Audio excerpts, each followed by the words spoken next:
incredible realtors, agents, and investors from across the country. Today is Thursday, September 19th, 2019, and believe it or not, this is Mastermind call number 245. Can't believe we've been doing it that long. We had about 4 or 5 people give us some really great success stories. If any of you are on the call, Willie, Colette, anybody who's on the call who would like to share your wins, I'm sure there are people on the call that can learn, and don't ever feel like you're bragging. Just hit *6 and hit 1. I don't see any of you in the queue yet, but hopefully you're coming. Chad, anything you want to share with the group before we get started? I'll just remind everybody Mastery starts on Monday at 2 p.m. Eastern, so if you want to be part of Probate Mastery, it's this coming Monday, Tuesday, Wednesday from 2 p.m. Eastern until we finish, which is usually 5 or 6. So if you want to get signed up, check your inbox, look on our Facebook page, and go to education and training on alltheleads.com. All the details are there.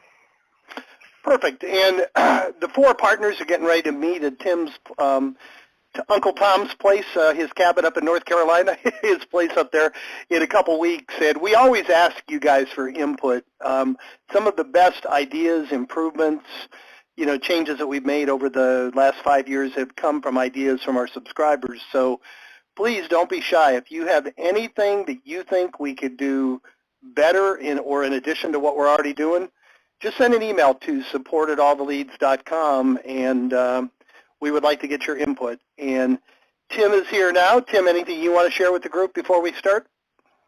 No, I was just letting you know that I was here. That was all, bud. All right, perfect. We didn't hear your music playing today, so we didn't know that for sure. But welcome. The gang is all here. Wow, good, huge attendance, guys. We've had a really good turnout on these calls lately, and we've got 5 people in the queue. If any of you are new to the call, you come in muted, and if you would like to actively participate, just hit *6 and then hit 1. We will take you one at a time. We do try to get done on time. I mean, we don't ever leave any question or any comment, unaddressed. But if you could sign into the queue by 1:30, that will ensure that we will be able to get to everyone by 2 p.m. Eastern. And having said all of that, let's go to our first person. First up in the queue is phone number ending in 5575. You're up first. Hey guys, my name's Kyle. Hey, Kyle. Hold on one second. All right, can you guys hear me? Can hear you great. Yes, sir. Great, man. Well, yeah, man, I sent out some mailers last week with you guys, about 81 mailers. And, okay. Yeah, I called a couple weeks ago I called prior to sending out the mailers because I had a list from August.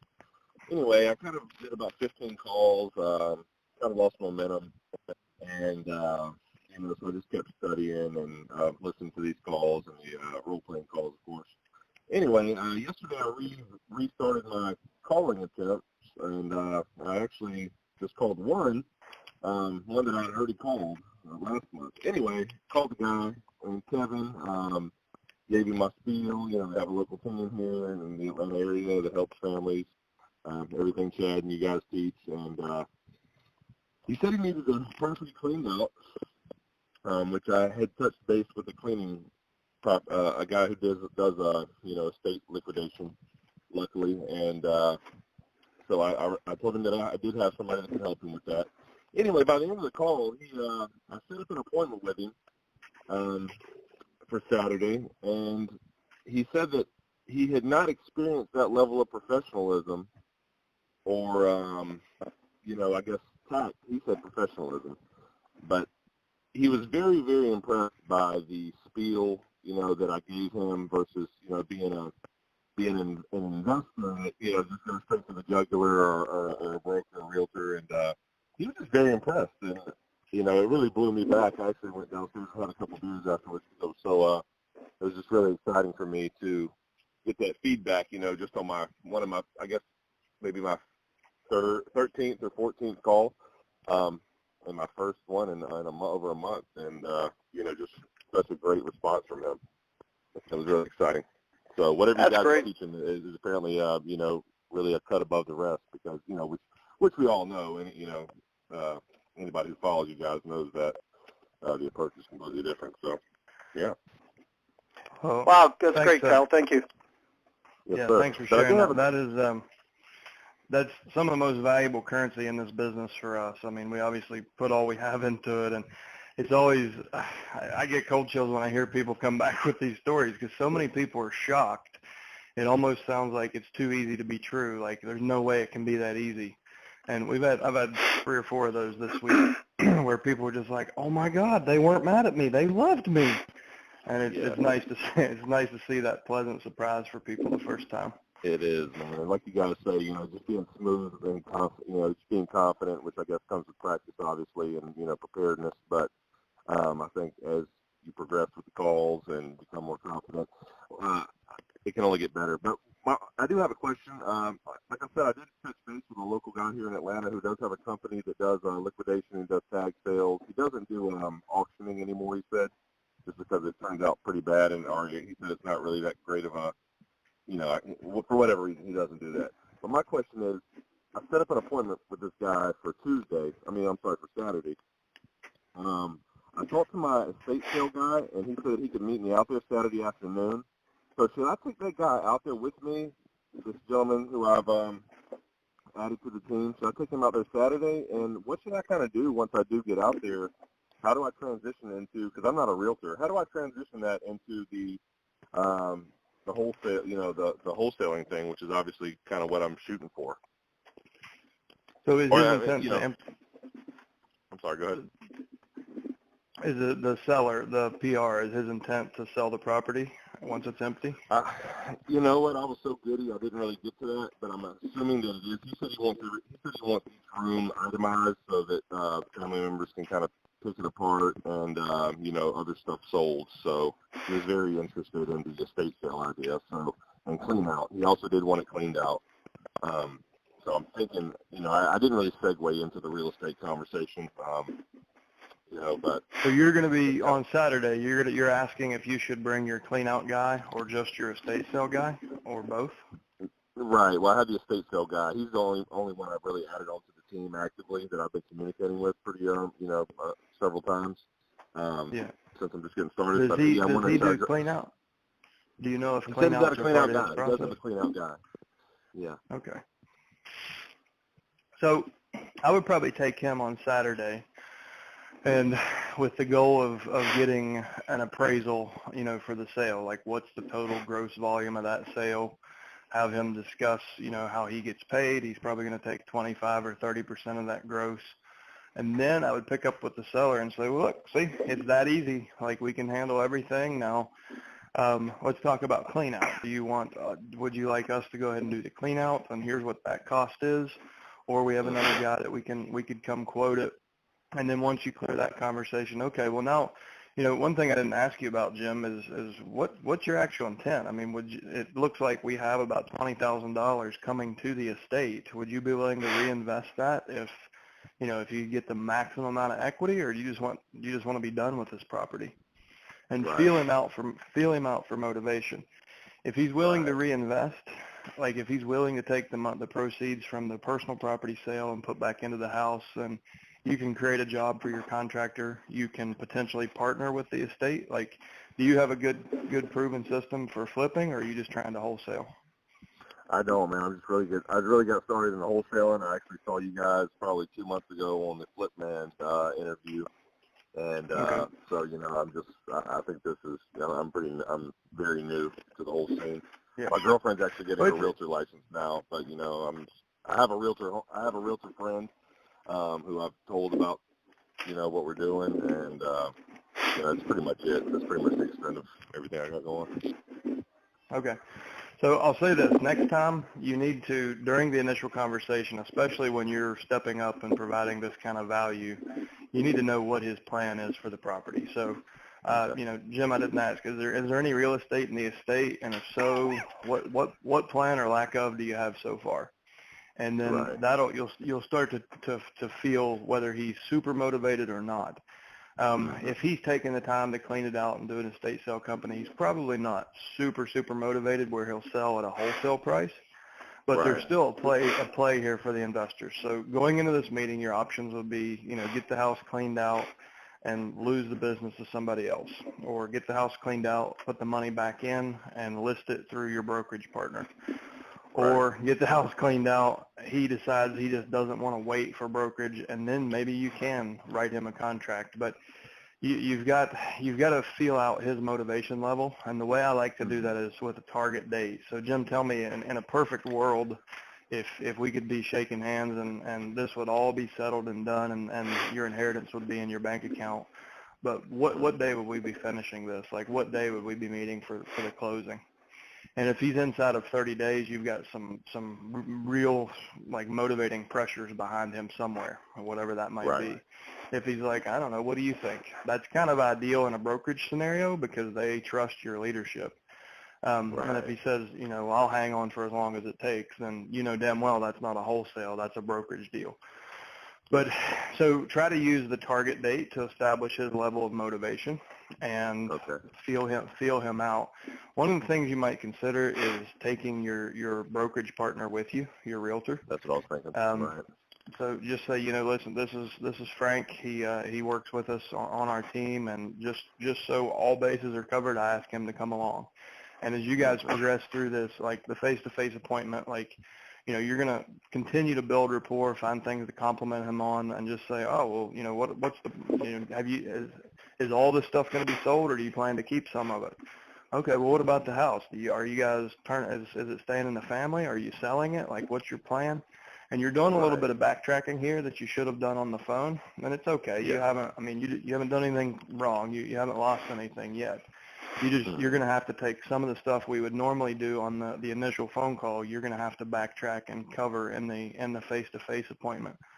The reason I suggest having your realtor with you is if you realize that it's not going to go for a wholesale price, rather than putting the offer out there and having him flinch really hard and break rapport, you can just be like, hey, step up, man. And your realtor partner can walk away with a signed listing that day if you're not going to get the wholesale price. Okay, that sounds good. That way I have those guys that are making up for my lack of experience and knowledge and kind of able to step in. Yep. And have him do, if you haven't have you done the analysis on the property? Do you know what it's worth or what you would offer? No, I just did it last night. Now I'm at work. I do physical therapy, so I'm here, working during the day, but I've not pulled it up yet. Between you and your agent, do a good, proper property analysis when you get there, so you know what you would pay for it, and you know what you can retail. Like, you should know, like, cash as is retail value, and then you're really showing up with the options ready, and you have pre-filled paperwork you have a pre-filled purchase agreement and a pre-filled listing agreement, and you're leaving there with one of them signed, unless he's turning the property into a rental or keeping it in the family. Otherwise, one of those two are going to get signed on Saturday. Perfect. Thank you so much, John. I appreciate it. Thank all you guys and everything y'all did. Hey, Kyle, I just wanted to add, it sounded like you were kind of like, not apologizing, but you're a little uncomfortable because of your lack of experience. The thing you were doing right is so much more important than experience. You really are providing extra value, and I'll just give you an example. We had a brand new investor this week, a brand new client who's a seasoned investor, and he told my partner, Tom, I don't want to learn all that other stuff. I just want to learn how to make low offers and buy property. And, we're not big on scripts, but if you want to, one of my original mentors 40 years ago told me, figure out what everybody else is doing and do the opposite. Sending an offer with I'll pay cash for your house, or just offering that one option is what everybody else is doing. And, we would never tell anybody not to do that, but it's not as effective as really providing value and having their best interests at heart. So, we don't tell you to do that. We tell you to do it not only because it's the right thing to do, but you're already learning that it is really highly effective. So way more. I think, the guy, it was like a punch in the face to this guy. He was completely taken back. like, wow. Yeah, exactly. Nobody else does that. Why would somebody? Nobody. I mean, people don't like Yeah. to give out compliments. You know, a lot of people don't give out compliments. They don't, you know, they're not very transparent. They're just like, all right, you know, ready to go on the phone or straight to business. He went out of his way to say, this is whatever you're doing. It's your business model. Keep doing it. It's working. It'll work. You know, which is really encouraging when you first call. You know, I mean, like I said, I've done a few calls last month, but I mean, this was like, wow. You know, I told my little brother, he's like, man, you're excited about this. I was like, yeah. You know, I mean, it's exciting. Yeah. And my point to you, that should give you enough confidence to make up for your lack of experience, because you're doing, you know, you're doing the right thing, and people are already perceiving that. So, congratulations. You're very welcome. Thanks for sharing. All right. Well, we have 3 more in the queue, guys. We have room for more. Just hit *6 and hit 1. Next up is phone number ending in 7665. You're up next. Hi guys, I'm not sure if you can hear me or not. I have you on my beat audio. Can you? But hear you great. Yeah. Okay, great. My name is. Oh, I don't know if we're supposed to say names now. I'm new, so I'm not quite sure how this process works. Yeah, you can say your name. Sure, go ahead. Okay, my name is Tiana. I got into wholesaling maybe about 4 months ago or so. I've been wanting to do probates for a while now because of the benefit. So I currently have a house that I'm working on in the Richmond, Virginia area. And so I made calls actually to a pre-foreclosure list, and come to find out the guy is deceased. So I went on white pages to look up, you know, his family members. I actually got in touch with his son. His son doesn't know anything about the property. However, he is the executor of the estate. So okay, the property is going into pre-foreclosure. I don't know if this is due to taxes or due to a mortgage or what's going on. How do I, so I have a couple of questions. So the first, how do I find out who has a lien on the property so that I can contact them, rather negotiate? The son is ready to get rid of the property. He didn't know anything about it, but he does want money for the property, so it's a good opportunity for me. However, he said that he doesn't care if he loses the property because he has no emotional ties to it. So I don't know if anybody has run into that issue before, but how do I find out who has a lien on the property so I can solve that part of the deal? Well, the first thing you need to figure out is there equity? So do you have an equity sale or a short sale?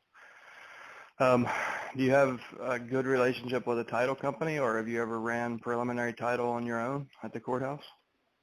I have not. I haven't done any of that yet. I tried to look for an investor-friendly or a wholesale-friendly title company yesterday.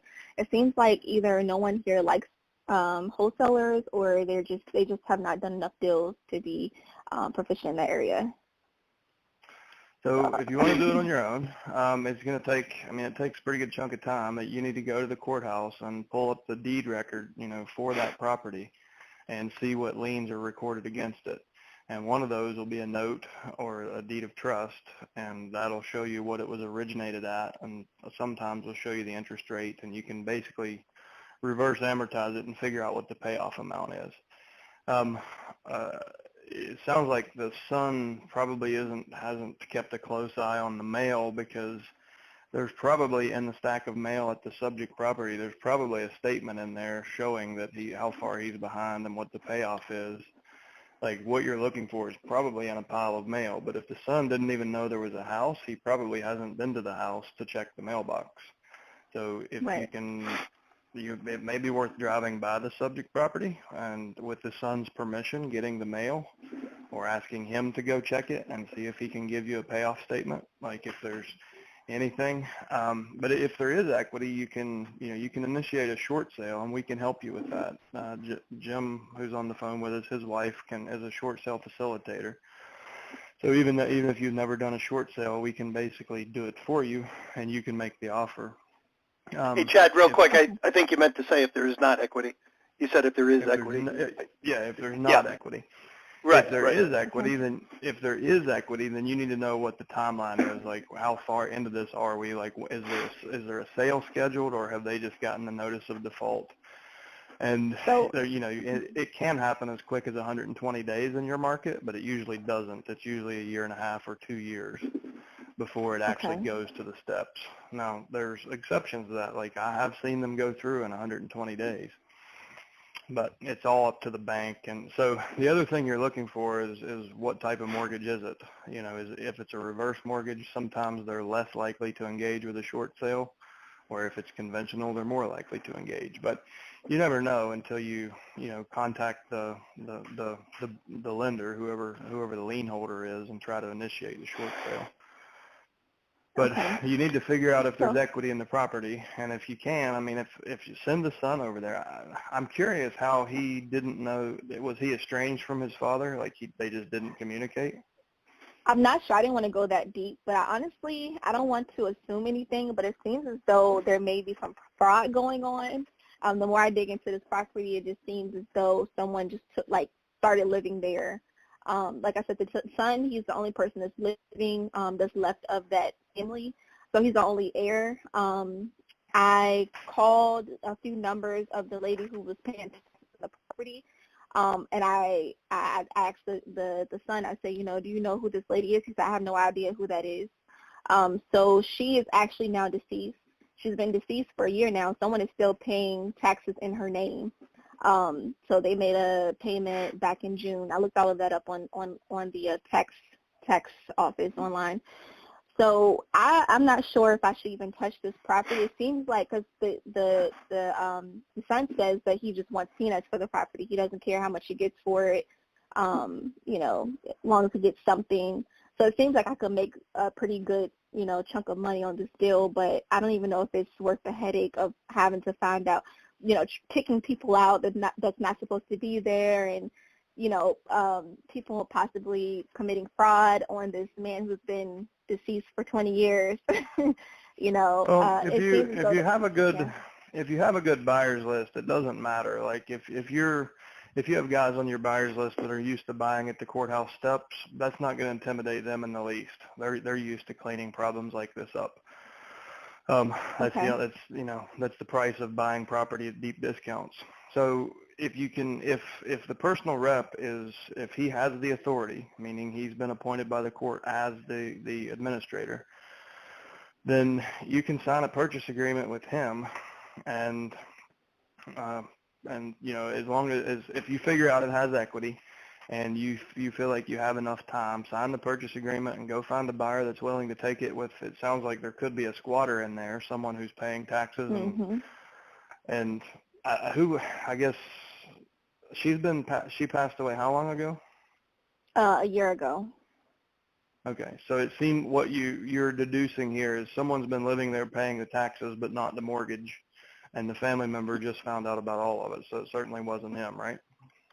Exactly. It was not him. He didn't even know the property existed until I told him. I called him up. I said, do you know this property is going into foreclosure next month? And he goes, I didn't know there was a property, and I'm like, wow, so yeah. But he is the executor of the property, of the estate.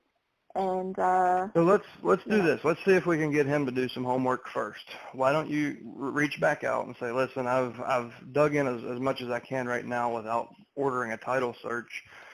I mean, what we really need to know, Mr. PR, is there actually equity here? Like, is there, how much do you have at stake? And in order to do that, the easiest way we can do that is to get a statement from the lender on the payoff. So have you gotten any of your dad's mail, or do you know if his mail is still going to the house? Like, it seems like there might be someone living there. Do you mind driving over there to see? So there's enough incentive for him. He should be willing to drive to the house, knock on the door, see who the hell's living there and what's happening to the mail. Like, that's his responsibility as the personal representative. It's his legal responsibility. So try to get him to bring you what information he can get, because who knows how much he stands to gain. It might be a home equity line that's not being paid, and it might only be for $10,000. So try to get him to help with legwork. If that's not working out, then you need to, if you have a good relationship with a title company, sometimes they'll do a preliminary title report for free, and they'll bring it back and say, here's everything that's recorded against it, and here's the lender's information. and then the personal representative could sign an authorization to release with you, and you could contact the lender, or you could initiate a short sale. But you need some more details. Like, you need to know if there's equity in the property, and I think the easiest way would be have him go do what he needs to do. But if that's not going to work out, you can try to get a title company to help you, or you can go to the courthouse and just get the records clerk to help you. Say, listen, I've got the parcel ID. Here's the tax card. I need to know what mortgages are against this property, and they should help you go find the actual, the property record, and you can look up the liens recorded against it. And what you'll see there is probably the original note and deed of trust, and then you'll probably see the notice of default or the lis pendens recorded as well, which should give you the payoff amount. We have a full queue, and if you need more help, reach out. But I would just say to you, that is music to an investor's ears. I don't care what I get for it. I just want to sell it. Do not give up on it. It could be a great deal for you. Even with a little bit of hair on it, you can always pass those issues on to a more seasoned investor. So it sounds like you may have found a good one. And if we can help you, between now and the next call, just call us directly when you get more details. Okay? Okay. I will. Thank you. All right. Thank you. All right, guys, we have 5 more in the queue. I'm going to close the queue in about 5 minutes, so jump in there, hit *6 and hit 1. And then next up is phone number ending in 0440. You're up next. Hey, guys, this is Jim from Jersey. And once again, thank you for being there for us. I ran across a possibility of a probate sale, and it's being assigned to an attorney. And I managed to get the email address from the gatekeeper. And I'd like to know what you guys would suggest that I send to this guy to not only try to work on this deal, but to also get him to be one of my spokes, because I don't have an attorney on my wheel yet.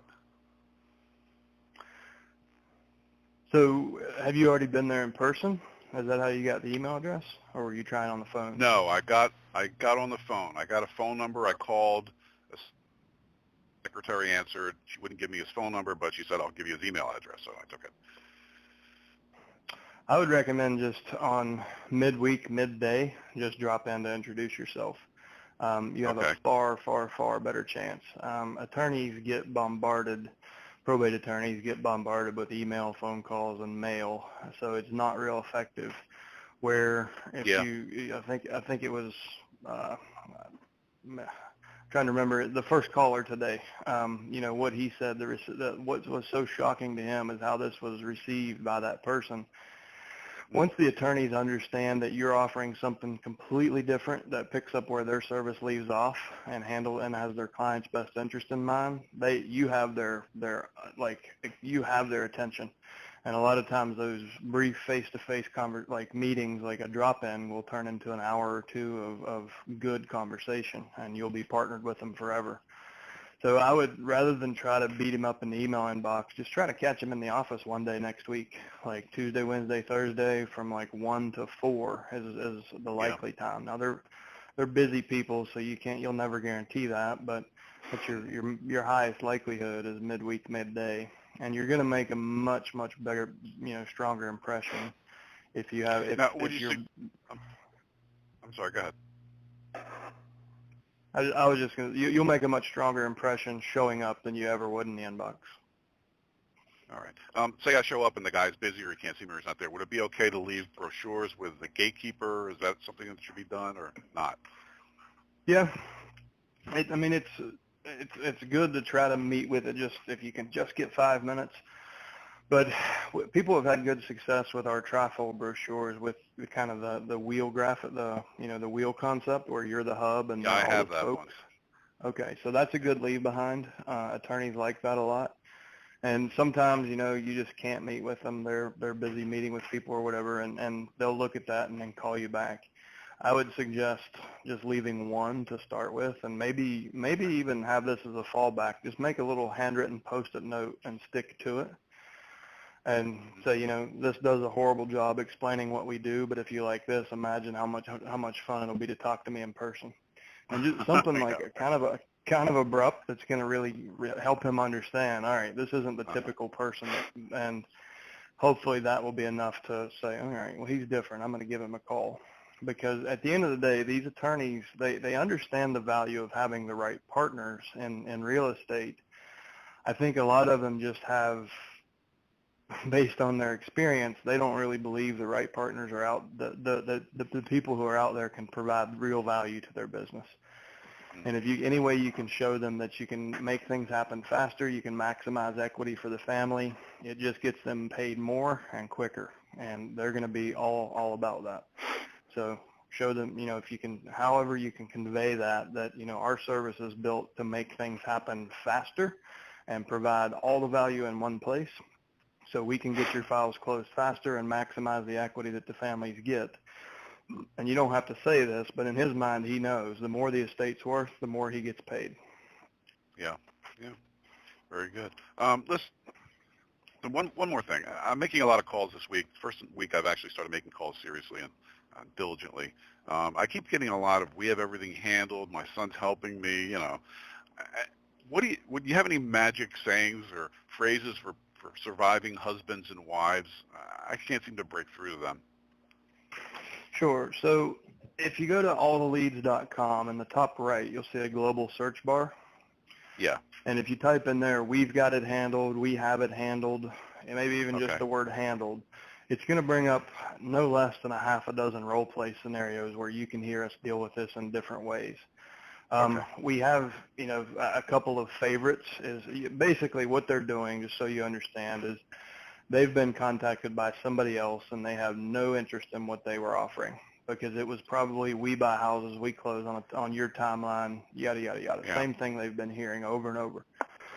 And in order to get through to them, you have to break that pattern so you know they're actually listening to you. So a couple of favorite go-tos that we have is, you know, if a home is sitting vacant for more than 30 days, there's a greater than 99% chance that the standard homeowner's insurance does not cover that asset in the event of a loss. Most people don't know that. I owned dozens of houses before I learned that. But attorneys don't know that. Most realtors don't know that unless they've been hanging out here where we talk about it a lot. But that's a good way to stop them in their tracks. When they say, oh, we've got it all handled, it's like, okay, well, listen, that means you've got the insurance switched over, right? So if any real estate's vacant, it's covered. And that's usually followed by a silence and a what? Yeah. My attorney must have taken care of that. Well, actually, I have yet to meet an attorney that does take care of that. That's why it's important that I mention it. So if there's any one thing I can do to help you, let me secure the most valuable asset in the estate. And if you don't like me, I can go away after that. But at least I know you're covered. Mm-hmm. A lighter approach, like especially if you feel like they feel really guarded, is, you know, when they say, you know, we've got it handled, we don't need any help, or our attorney has it handled, just with a really lighthearted tone, say, that's funny, that's what like 9 of my best 10 clients said, and then be silent. And they're going to think, who does this smart ass think he is? And then they're going to process it, and but they'll engage with you, and that's all that matters. Even if they call you a smart ass as the next thing out of their mouth, that means you have dialogue. That means that the communication loop, you've broken the loop. Now you're actually talking to the person. And then you can walk it down. I just keep hitting that wall. You know, I need to break through it. These are good suggestions. I really appreciate it. And don't be afraid. Like, I don't know if you have a goofy personality or what your personality is, but don't be afraid to try stuff, man. Just you know, anything to make them laugh, anything to just kind of catch them off guard. You know, be abrupt, be funny. But those are a couple of the go-tos that we know work really well. Just pick which one you think fits your personality or business style best and try that one first. All right. But the idea is to say something different than what everybody else has said. Right. All right. Thanks. All right. Thank you very much. And again, Willie and Colette, if you're on the call, I come on and share your successes this week. I think the group would benefit.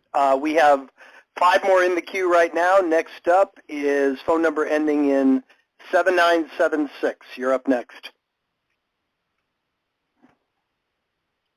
Are you there? 7976. All right, 7976. Hit *6 and hit 1 again, and we'll move you to the back of the queue. Next up is 7961. You're up next. Are you there? Michael? 7961. Craig, Chad, you can hear me, right? I can hear you fine. All right. Sounds like our people are muting themselves out. I am muted. Can you hear me now? Oh, okay, there you are. There you are. Yes, sir. Go ahead. Okay, sorry about that. I'm in a restaurant, so I was wondering if it was too loud. It's okay. No, it sounds fine. Okay. Yeah, I'm at lunch. Just had a couple of high-level questions. I'm pretty new, very new to all of this. So one of the issues that I'm coming across in the beginning stages is creating my list. And I was wondering if you had like any type of filters when it came to calling local cleanout crews or estate sale. Are there any criteria that you, when you're speaking with them, trying to create these business relationships that you use to say, this isn't a good fit or this would be great? What's your motto? Are you brokerage, investment, or both? I'm trying to wholesale, so investment. Okay. So one of the first things to be aware of, and this is, I don't know for a fact, but my perception is about 20% of that industry also has brokerage license. So, they're going to be trying to get the personal property and the real property. And that's something to be aware of. Like when you're interviewing estate sale companies, find out if they have a brokerage license, are they going to be the one, if you send the referral, are they going to cut you out of your own deal? I see. And if they do have if they have a brokerage license, that doesn't mean they're not a good partner. It just means you need to be really direct and candid up front and set proper expectations for how you expect them to work with your clients or with your prospects. Otherwise, you want to make sure that they have the ability. You want to make sure that across your team you have the ability to do a $10,000 sale or a $100,000 sale, and that is not always the case with one company. Like some companies have a minimum that they would sell to, and others will take whatever sale they can get. So like I had a guy that did flea market work, or he made his living at the flea market. He would clean out our houses completely free. He would donate everything that he could donate to churches. He would trash out the rest, and then anything he could repurpose into a flea market inventory, he would do. And he could make $1,200-$1,500 off of his flea market stuff that he got from the house, and then he would donate the rest and clean it out. So that was a way for me to get houses cleaned out for free if there was no cash and it wasn't worth a whole lot. The next level was kind of a typical estate sale company that can do any kind of a sale, tag, or auction. And then I had specialty guys, like I had an antique furniture guy and a firearms guy. So just think about what kind of personal property you might encounter. And, well, what if gun collections are common in your market? That could be one of the questions you ask when you're interviewing your partner. Like, well, do you guys do firearm sales? Are you good at it? Like, are you knowledgeable at that? Because the reason I recommend sometimes having the specialties, and Jim has a great story about Lionel trains that they turned out to be worth more than the house was worth. And had Jim not called the right person, they could have given those away at far less than what they were worth. So just ask them about things like that in your area. Like what do you guys have experience with? There's a couple of directories that you can use to help kind of field through and see what kind of sales they're having. It aggregates them all into one place. One is estatesales.net and estatesales.org is the other.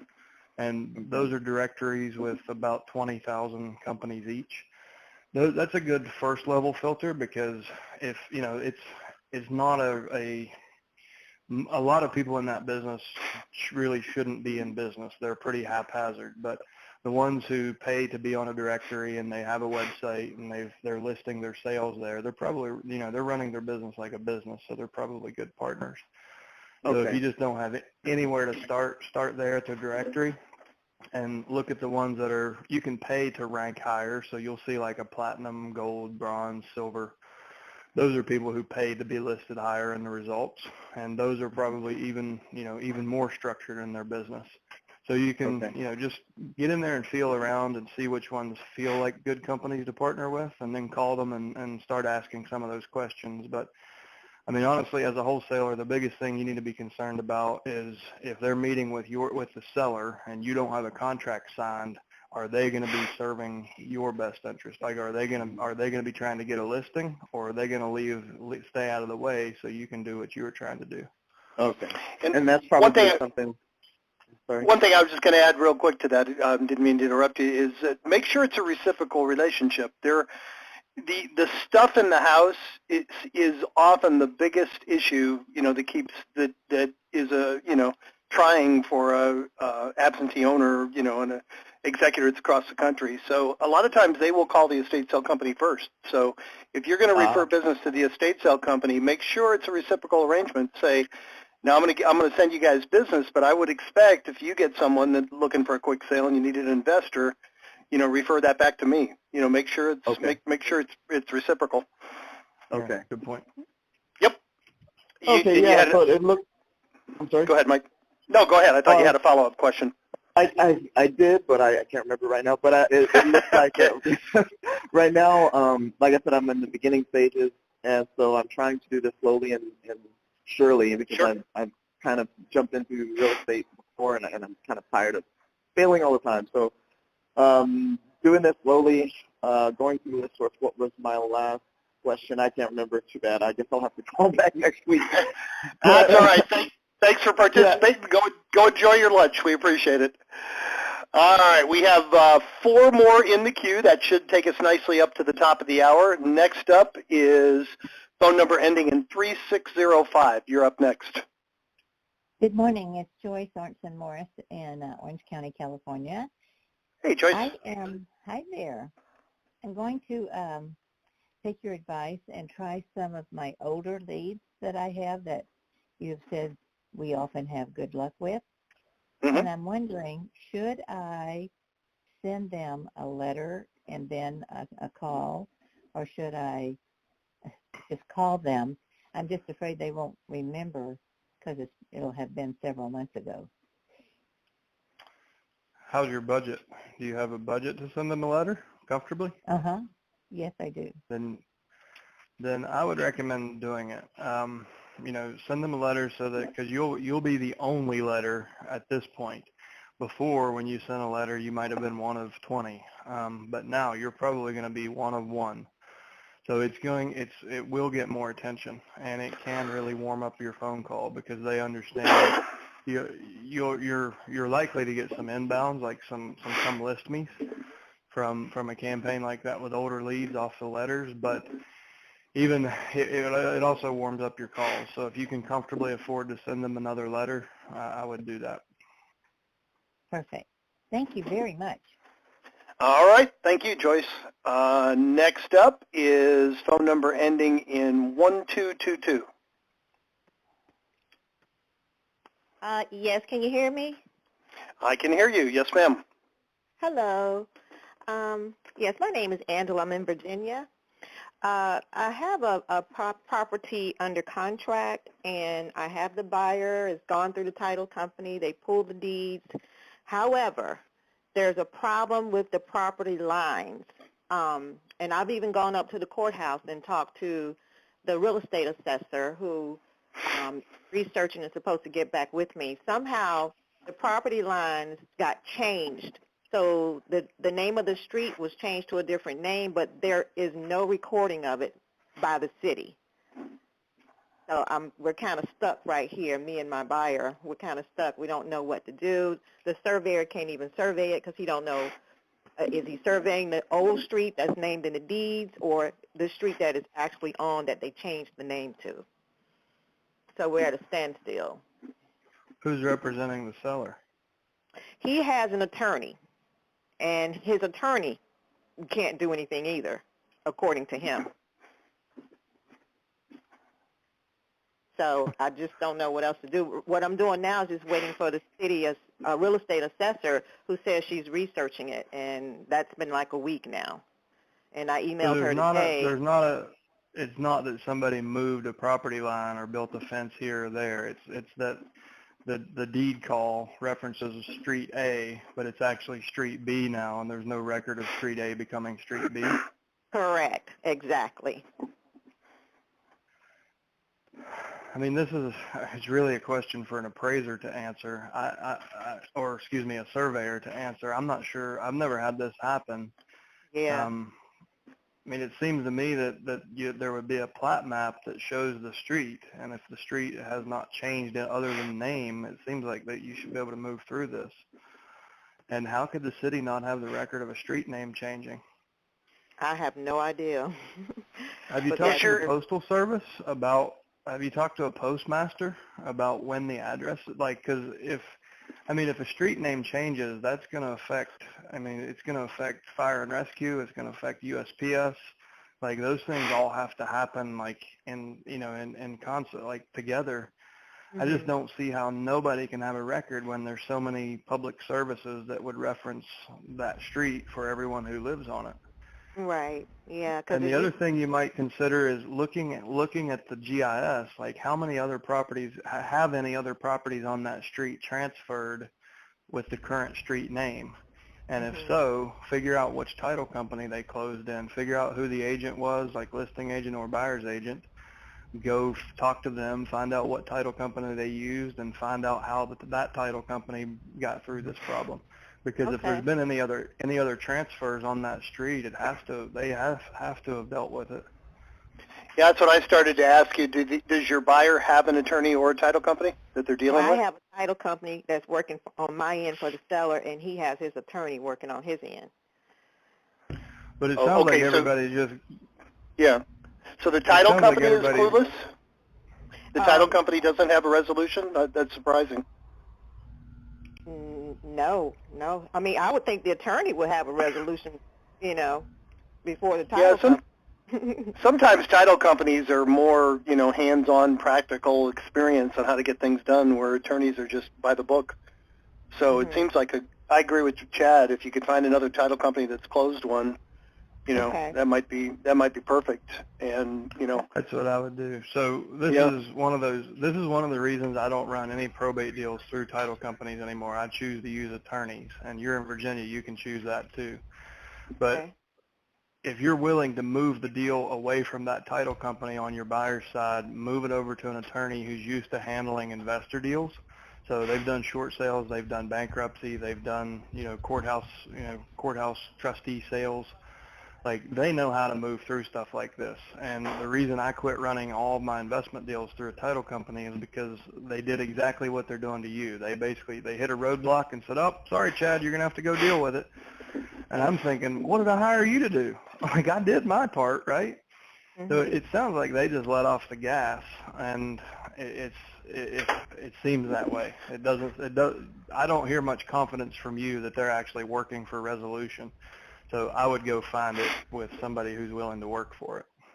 So are you suggesting I find a real estate attorney? Well, the first thing I would do, find out if there's anything has sold on that street. Okay. And with the current street name.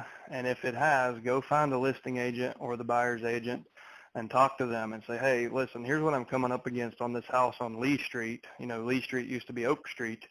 Like, did you guys not have a problem with getting title insurance or getting clear title?"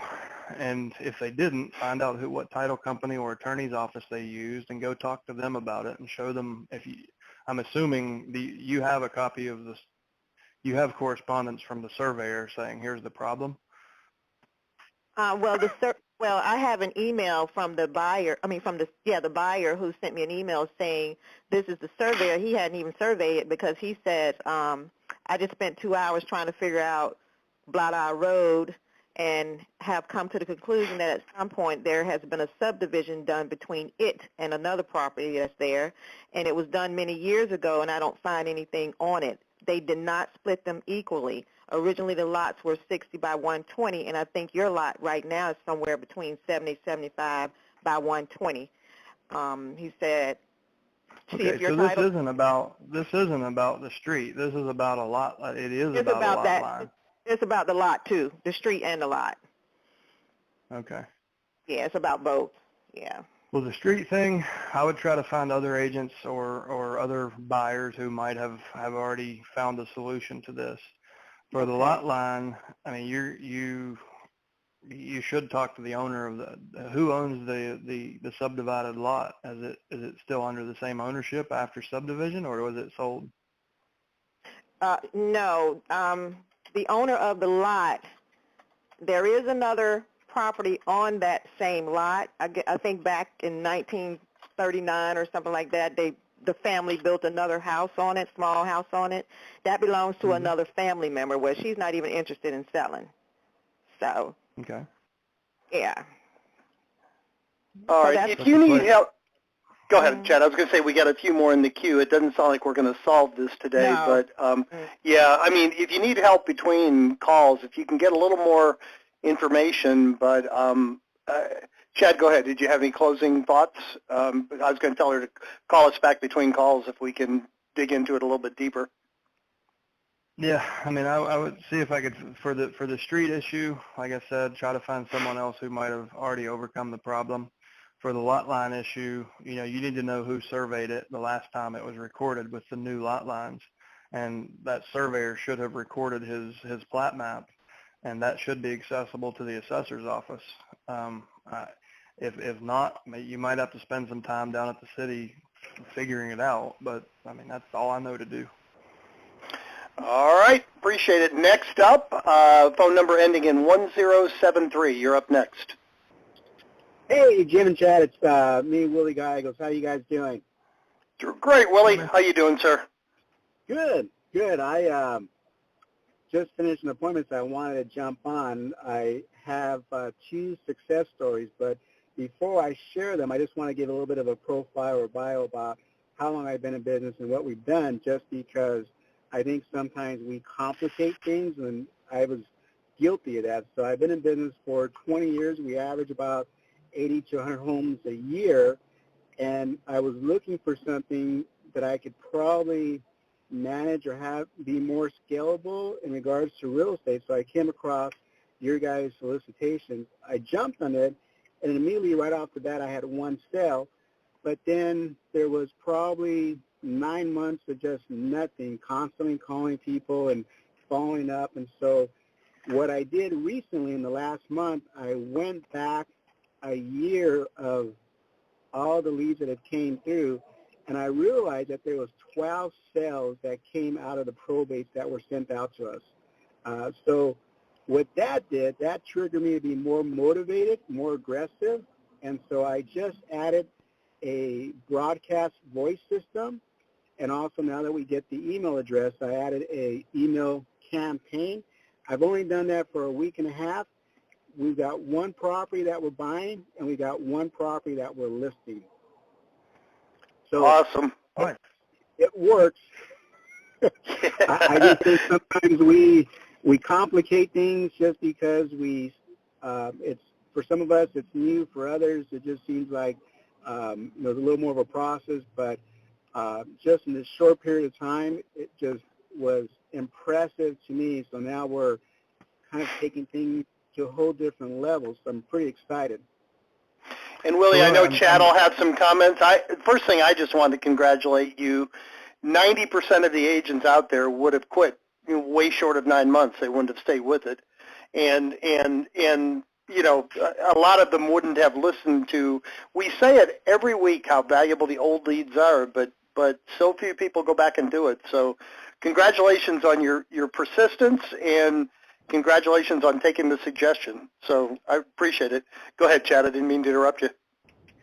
No, thanks for sharing that, Willie. And I'm curious, like, just for everybody's benefit, so you sent how many ringless voicemail messages? Did you just send 1 ringless voicemail and then set up 1 email campaign? Tell us more about what you actually did. So obviously I was a little concerned about being called out on it. So what I did is Monday mornings I have my office meetings. So I schedule no appointments because that's kind of my administrative day. So I set the calls to go out between 9 and 10 or 10 or 11. So this way, if they were to call back, they would call the office and I would be available to answer the call. And then I would say to them, oh, great, you just got my message. So it wasn't unexpected on my end. I was kind of prepared for it.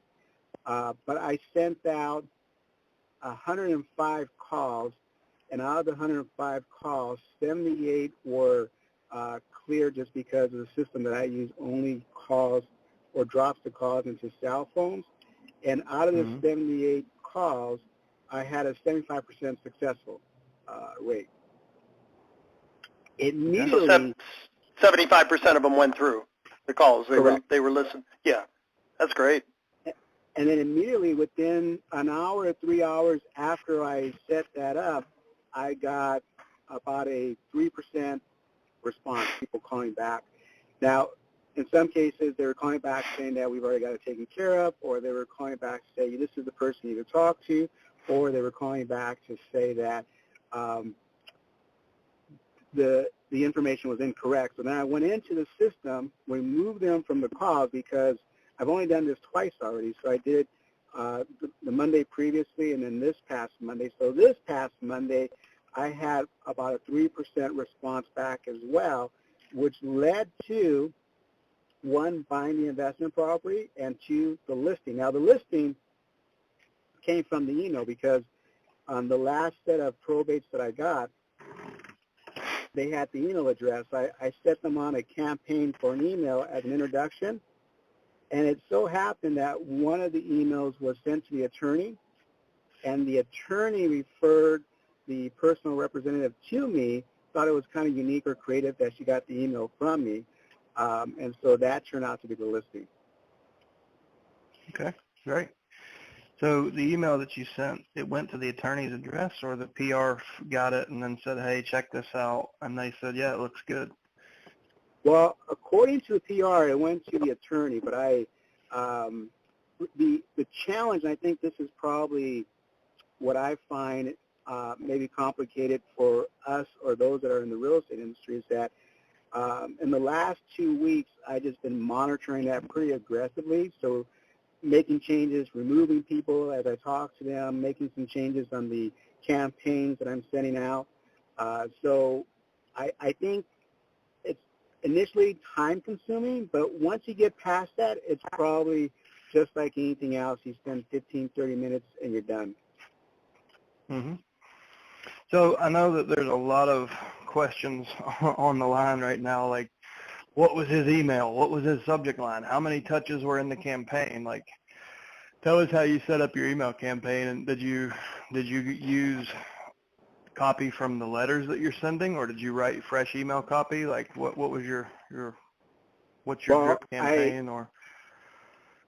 I want to be sensitive to the circumstances. So what I did is I just created a template. It was an email that just says, it was an introduction and just, being sincere about the loss and the fact that, it's always on a case-by-case basis, and we're a solution. We can help in many, many avenues of the probate. And then I just said, if we can help you out, please feel free to reach out to me. So I sent that email out as kind of like an introduction. And then I used BombBomb to create an automated campaign. And the automated campaign, so I didn't have to spend a lot of time kind of reinventing the wheel. I just took the information that you guys have on the website for probate, and I pieced 12 emails that would go out once a month. And so they've only got the first set of emails. They haven't got the second, third, or fourth, or fifth, or so on. So just out of the first introduction email that I sent out introducing myself, and the one email that I have set up on BombBomb, those are the only 2 that have gone out so far. And just based on those 2 emails, that was the effectiveness that I got out of it. So you've got 2 ringless voicemails, 2 emails to 105 people, and you've got 2 deals in the pipeline already. Correct. Did you say, Willie, I thought you said you got 2 the first week and 3 the second week. Did I misunderstand that? Or is it a total of 2? No, I got 1 right off the bat when I first signed up. Okay. And so that was going back a little over about a year and a half ago. And then we had nothing. Well, not that we didn't have any leads or anything like that. I think I was going about it the wrong way, and I was complicating it a little more than what I should have. And then when I went back to look at all the ones that came in, I took every one of them and I placed them on these campaigns. And that I've only done that now for the last 2 weeks. And so within the last 2 weeks, we got the one that we're buying, and then we have the one that we're listing. And I That's think, great. Yeah. Sometimes we become our biggest challenges, and so I saw that I was complicating things. I thought, what the heck?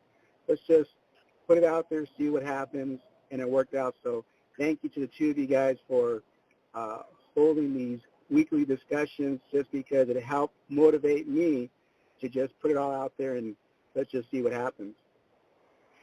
Thank you. Great story, my friend. Yeah, thank you so much for contributing. We appreciate it. I think I have a feeling I know who the winner of the week is so far, but we do have we do have two more in the queue, guys. We are going to go a little bit over.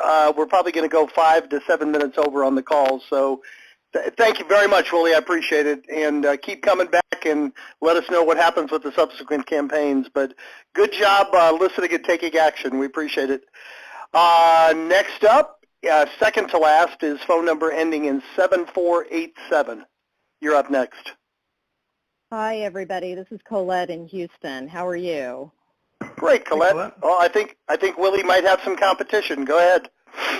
No, I think Willie is doing really great there. I love the BombBomb campaign. I do wish our list had the email address of all of the PR representatives. That would make the BombBomb emails blow out fantastically. I would love that. Unfortunately, I think we only get the attorneys' email addresses. So the BombBomb emails here in Houston are either a hit or a miss, but they're an outstanding idea. I absolutely love them, and if there's anybody out there that's not doing them, they definitely should be. Those are an awesome idea. If you haven't looked in the last month, we've been pushing emails through for every probate lead. Well, we check on every probate lead. We're getting about 65% of them with a valid email. So if you haven't looked, I need to look at it. Honestly, I kind of let the ISA take it over for me, and so I haven't been paying attention for about the past 6 months, which is bad on my part, but good on the fact that I've maintained a consistent amount of appointments. I have noticed a significant change in the way the ISA calls are made. I get a lot of phone calls where someone says, "I'm sorry, I just missed your call."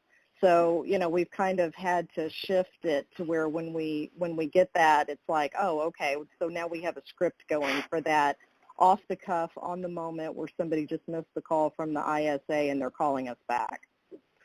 So that startled me the first week that it was happening.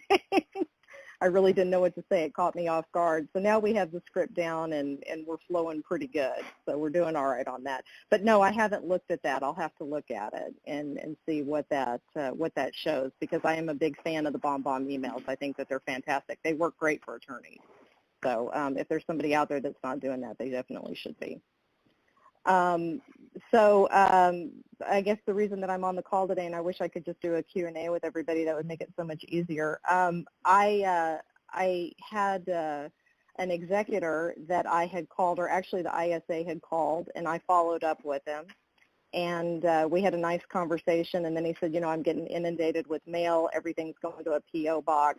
He goes, I'm not even at a point where I want to talk about it yet, call me back. And I hand wrote him a letter and said, thank you for taking a few minutes of time with me. Here's my card, let's follow up whenever you're ready.